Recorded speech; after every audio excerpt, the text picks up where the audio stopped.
Score card নয়, ক্রিকেটারদের খেলা দেখে দল সাজানোর কথা বলেছেন প্রধান নির্বাচক হাবিবুল বাশার। এই কমিটির প্রধান হয়ে ঘরোয়া লিগগুলোতে নির্বাচকদের নজরদারি বাড়াতে চান তিনি। বাংলাদেশের ব্যাটারদের উন্নতির প্রয়োজন দাবি নতুন প্রধান নির্বাচকের।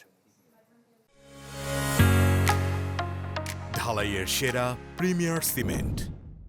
ভালো কিছু করতে চাই, সেটা আসলে আমার কাছে, সেটা আমার নিজের কাছে নিজের চ্যালেঞ্জ। প্রধান নির্বাচক হয়ে হাবিবুল বাশারের সোজা সাপটা মন্তব্য।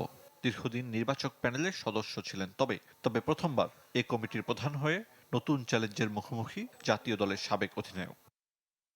স্কোর কার্ড নয়, ক্রিকেটারদের খেলা ও পারফরমেন্স মূল্যায়ন করে দল সাজাতে চান। ঘরোয়া লিগগুলোতে নির্বাচকদের নজরদারি বাড়ানোর কথা বলেছেন।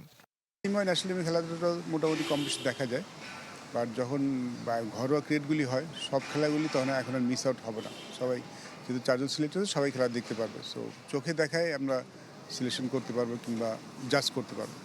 সাবেক পেসার হাসিবুল হোসেন আর নতুন দুই মুখ নাইম ইসলাম ও নাদিফ চৌধুরীকে সঙ্গী হিসেবে পেয়েছেন হাবিবুল বাশার। নিজের প্যানেল নিয়ে গণমাধ্যমে প্রতিক্রিয়া জানিয়েছেন। দে আর অল কারেন্ট ক্রিকেটার্স, মাত্র খেলা শেষ করেছে, তো তাদের খুব ভালো আইডিয়া আছে ঘরোয়া ক্রিকেটে কে কেমন করছে। So it's a added advantage. বাংলাদেশের বোলারদের নিয়ে অনেকটা সন্তুষ্ট বাশার। উন্নতির পরামর্শ দিয়েছেন ব্যাটারদের। নতুন ক্রিকেটারদের খোঁজে থমকে থাকা ঘরোয়া লিগগুলো মাঠে ফেরানোর আহ্বান তার।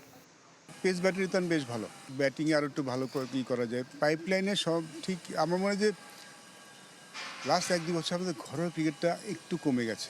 ওই খেলাগুলি হয়তো আরেকটু বেশি নিয়মিতভাবে হলে তখন এই সাপ্লাইটা বেশি থাকে। নতুন নির্বাচক কমিটির প্রথম অ্যাসাইনমেন্ট নিউজিল্যান্ড সিরিজ। 10 থেকে 12 এপ্রিলের মধ্যে দেয়া হবে one day squad. Ariful Islam, channel 24, Dhaka.